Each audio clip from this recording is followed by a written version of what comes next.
নমস্কার বন্ধুরা, আশা করি সবাই খুব ভালো আছো। আমিও ভালো আছি। মিঠাইয়ের ব্লগে তোমাদেরকে স্বাগত।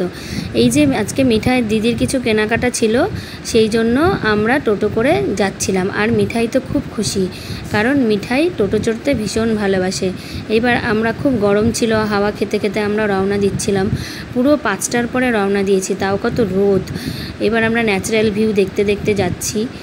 তারপরে আমরা পৌঁছে গেলাম কালাগঞ্জ, আমাদের বাড়ি থেকে 1 কিলোমিটার দূরের রাস্তা, যেখানে সব জিনিসপত্র একটু ভালো পাওয়া যায় চোপড়া থেকে।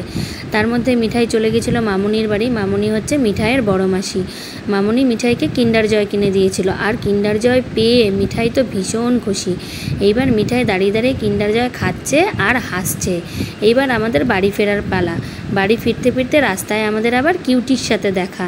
কিউটি তো একদম আমাদের টোটোর ওপরে উঠে গেল, কারণ ওরা পেট খুব ভালোবাসে। এবার পেটকে কিউটিকে আদর করছিল মিঠাই আর চিনি, মানে আমার বড় মেয়ে। এবার আমাদের আবার বাড়ি ফেরার পালা। তো আমরা কিউটিকে একটু আদর ঠাদর করে তারপরে আমরা আবার নিজেদের বাড়ির উদ্দেশ্যে রওনা দিলাম। এটা হচ্ছে আমাদের বিখ্যাত চোপড়া, যেখানে আমরা থাকি। খুবই ছোট্ট জায়গায় আমরা থাকি, বলতে গেলে গ্রামই। তো তাই এই জিনিসগুলো আমি তোমাদের সঙ্গে শেয়ার করতে চলে এসেছি, তোমাদের সামনে তুলে ধরলাম। আমার পরবর্তী ভিডিওতে তোমাদের সাথে আমি আরও অনেক ভালো ভালো জিনিস শেয়ার করব। আজকে এইটুকুনি। Tata, bye bye.